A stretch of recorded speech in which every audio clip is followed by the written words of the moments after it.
大家好啊，我叫蘇伊 Lam 啦。咁我自己就我從事咗時裝設計咧，就超過12年。咁但係我自己由細到大咧就好中意畫嘢嘅。咁所以咧，我喺2012年嘅時候咧就創立咗我自己嘅星球世界叫做 Citizen 啦。咁亦都喺2013年嘅時候就創立咗自己嘅時裝品牌叫 CL by Citizen。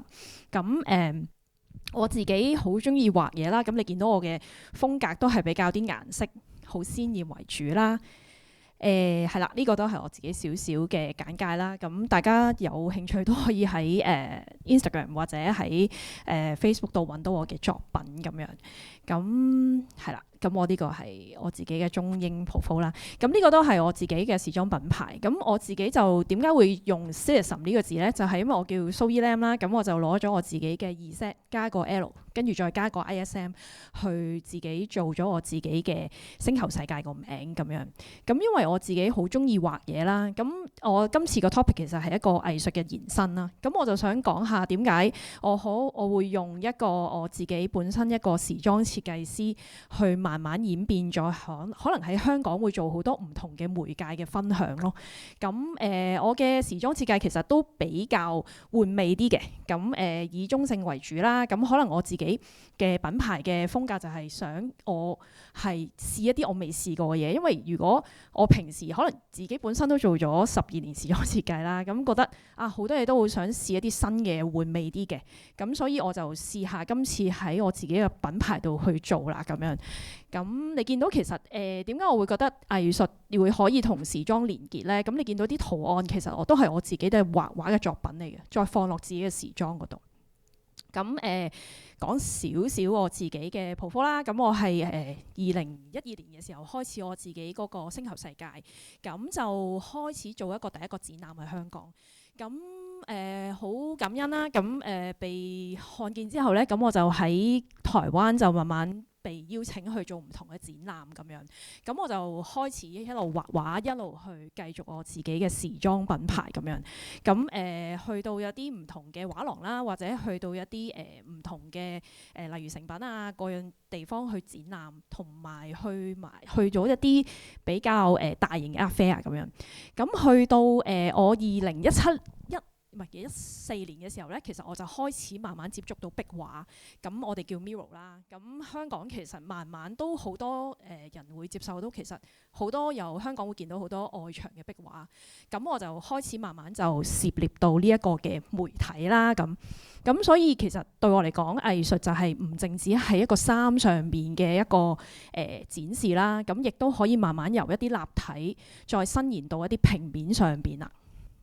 咁感恩自己都會慢慢去咗唔同地方去畫啦，例如巴黎啦，亦都去咗西班牙做一啲展覽咁樣。咁亦都自己嘅一啲實體作品都會去做咗一啲art fair 嘅展示啦。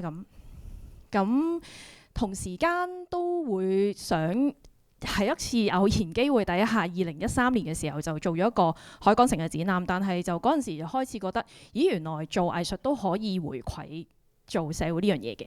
咁由嗰陣時開始呢，就有唔同嘅項目出現，就係我會去唔同嘅地方做一啲教當地嘅小朋友去畫一啲自己嘅 character， 跟住呢，我哋就一齊去畫翻粉飾佢哋嘅學校。咁右上角嗰張就係其實係台灣嘅一張桃園嘅一間比較鄉村啲嘅小學嘅一個壁畫啦。咁我哋其實係同小朋友一齊完成嘅咁樣。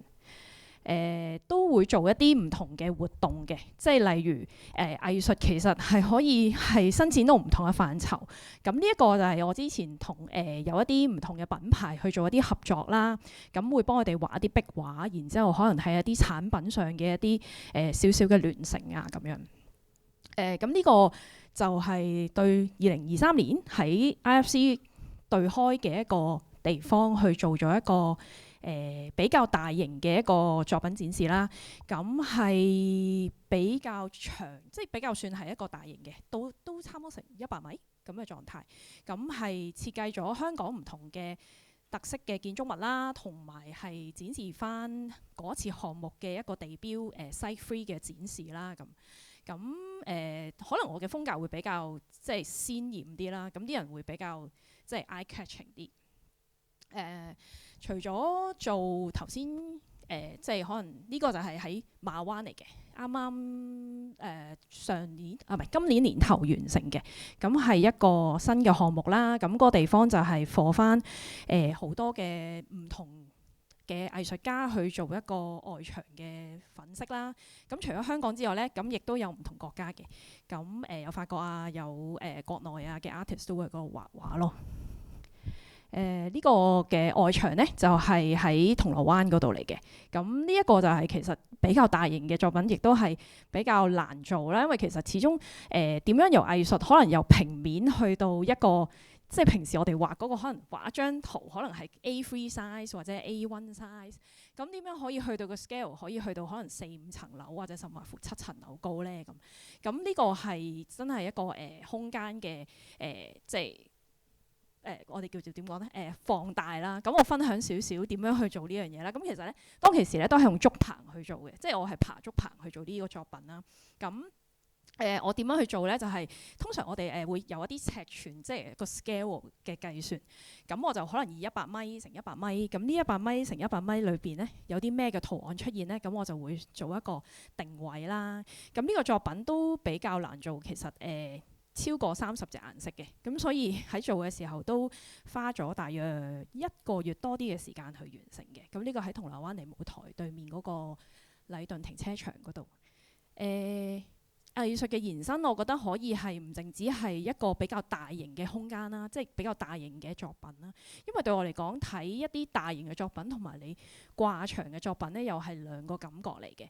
咁呢一個就係我之前喺西班牙做嘅一個展覽啦，咁就係會做一啲陶瓷啦，同埋做一啲artwork，即係我喺一個 canvas 上面去做一展示嘅。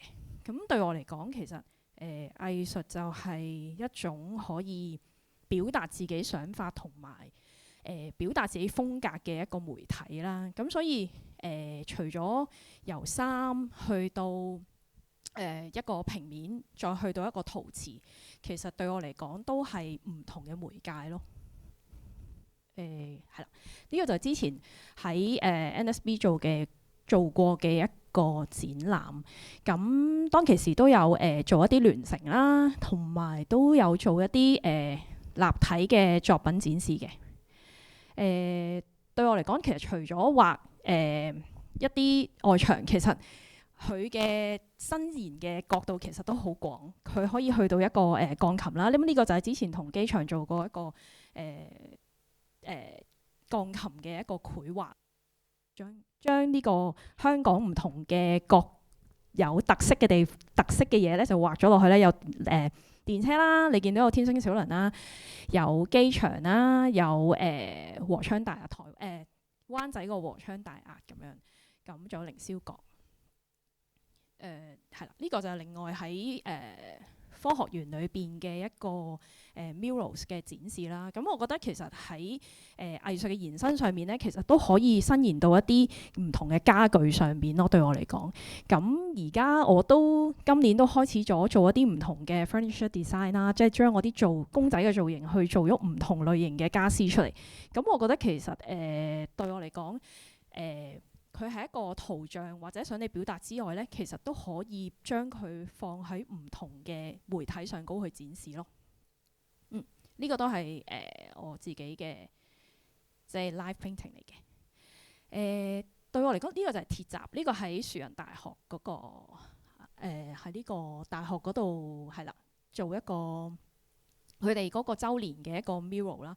其實呢個就比較難畫嘅，分享少少就因為其實鐵閘個 materials 咧又唔同啦，同埋個細緻度又比較高，咁所以咧對我嚟講都係另一個挑戰嚟嘅。但係即係成個作品出咗嚟咧，但係就我都會好滿意啦，因為都將佢哋本身裏邊有嘅各個嘅 building 啊，同埋佢哋裏邊會即係出現到嘅嘢咧，我都有畫到喺裏邊咁樣。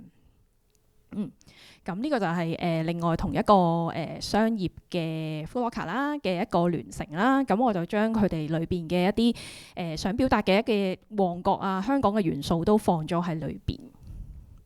呢個就係另一個作品喺香港科學園裏邊嘅一個比較大型少少，我另一個系列金色系列嘅一個作品啦。咁就超過好似15米高，咁我用咗9幅嘅 canvas 去拼合啦。咁係另一個嘅內在世界嘅呈現嚟嘅。咁其實佢可以做一個無限嘅延伸啦。咁係咯，暫時都係如果喺香港嚟講係暫時我自己作品裏邊最稍為大型嘅 canvas 作品。係啦，同埋我覺得喺空間上嗰個展示咧，其實我另外都畫咗一個柱喺另一個位置啦，仲有做咗一個 bean bag 係喺佢哋個嗰個大堂嗰度嘅。因為其實可能我自己係一個時裝設計師出身嘅背景啦，咁對於生產或者可能一啲 production 上嘅嘢咧，我自己都因為我自己有做衫啦，咁所以咧我自己都會可以係將佢延伸到可能唔同嘅 materials 咯。因為我覺得喺嗰度個空間，除咗你可以企喺度欣賞作品之外，其實你可以好舒服咁坐喺度。咁所以當其時我哋 propose 咗可以，不如我用翻嗰個 pattern 去做一個 bean bag 啦。我哋可以喺一個大堂嘅空間裏邊，可以即係好舒服咁可能欣賞一個作品咁樣。呢個係比較較早前做嘅一個沙田污水處理廠嘅一個外牆嘅繪畫咁樣。喺時裝上面都開心可以做到，即係因為自己本身係做時裝啦。咁之前有受 New Balance 嘅邀請做咗個系列，就係將我嘅圖案去聯成咗一個鞋啦、一啲衫嘅系列啦。咁可能我風格會比較鮮色嗰啲嘢，咁所以就比較容易會大家會認得到咁樣。咁所以我覺得喺即係藝術或者喺個插畫或者係對於時裝或者嗰樣嘢，其實對於我嚟講都係一個畫布嚟嘅，即係可能係鞋，可能係牆，可能係衫，所以其實佢可以係伸延到好多好多唔同嘅地方。呢個係之前做嘅一個畫嘅一個復活蛋啦，係啦，全部都係手畫嘅。咁呢個就係之前同連卡佛做咗一個法國品牌嘅公仔，咁都係全部手畫咁樣畫上去，咁都用翻我自己好中意嘅 pattern。呢個係之前係幫香港 Facebook 嗰個 office 做嘅一個 murals 啦。咁呢個都係用咗好多熒光顏色啦，呢個都比較難做嘅，都係因為用咗好多唔同嘅顏色做組合啦。咁我都好開心，我自己使用顏色嘅時候呢，可能因為呢個都超過29隻色，咁但係我當拼埋或者混合一齊嘅時候呢，我又覺得嗰件事係舒服嘅喎。咁所以但係呢樣嘢都係花好多時間去拿捏嘅，對我嚟講。做一啲學校嘅梯間嘅，因為我覺得如果小朋友見到返學咧會好開心，咁所以我就設計咗唔同嘅 characters 係 for 返呢個小學嘅樓梯啦。咁同埋都試過同佢哋玩嗰個好好玩嘅 project，就係佢哋一齊，我同佢哋上一個堂，然之後咧佢哋就每一個人就設計咗自己嘅 character 喎。咁佢哋好開心啦，因為始終學校係一個你唔可以周圍塗嘅地方嚟㗎嘛。咁我咁啱今次咧，我就可以同佢哋一齊去畫翻自己嘅 character 上自己嗰個學校嘅牆壁上面啦。咁基本上佢哋全部都好開心，咁係所有師生都有參加，咁佢哋都超過900個小朋友。咁所以係咯，今次即係我覺得對於我嚟講，藝術其實有一個除咗你去表達你自己好想去表達嘅狀態嘅時候咧，其實我感恩自己可以有一個狀態，就係我都可以同大家或者小朋友或者甚至乎唔一定係小朋友，我都有去做好多 workshop 係 for 大人啦，佢哋自己去發掘翻你自己嘅內在世界啦，去揾翻自己你其實真正係啲乜嘢聲音，或者係啲咩嘅 character 屬於你自己嘅嘢，再去掹翻出嚟，再去呈現翻俾自己睇咯。其實我覺得每一個人嘅我自己嘅世界係叫 Citizen 啫，咁可能每一位嘅世界都有唔同嘅名或者唔同嘅代表嘅，咁所以我覺得每一位都可以係即係每一個人都可以好獨一無二咯。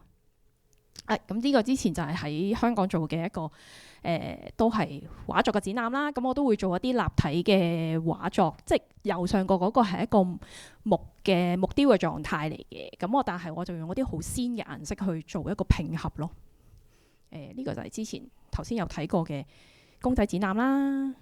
咁呢啲都係之前做過一啲比較唔同嘅 collaboration 嘅作品啦。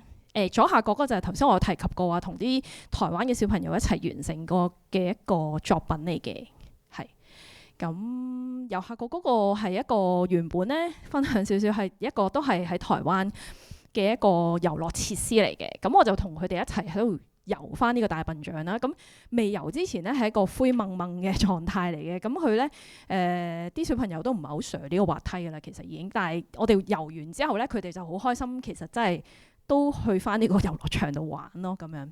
咁係啦。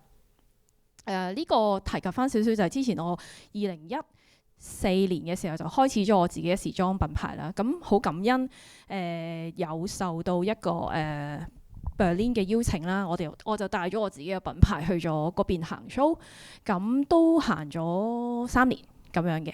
咁真係喺香港對我嚟講咧，我自己始終係自己一個獨立嘅牌子啦。咁對我嚟講，其實創作自己嘅即係去營運自己嘅牌子，其實都唔容易嘅。不過都感恩自己嘗試過啦。咁頭先我都有講咧，因為我自己嘅風格係比較玩味啦，同埋我想做一啲人即係我自己都未見過，或者我覺得我中意一啲我中意畫畫嘅，咁我就將我自己一啲畫嘢嘅作品，或者係對於我自己係做咗12年時裝嘅一啲technology 啊，或者一啲 skill， 我自己就放咗落去做咗我自己嘅品牌，無論洗水啊，或者唔同布嘅拼合啊咁樣咯。咁係幾好玩嘅。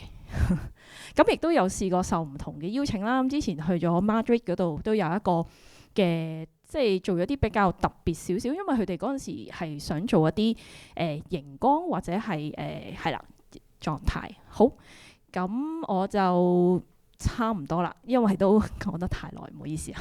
係我自己係啦，作品都會係以我自己嘅畫畫為主啦，咁樣。好，咁係啦，多謝大家今日。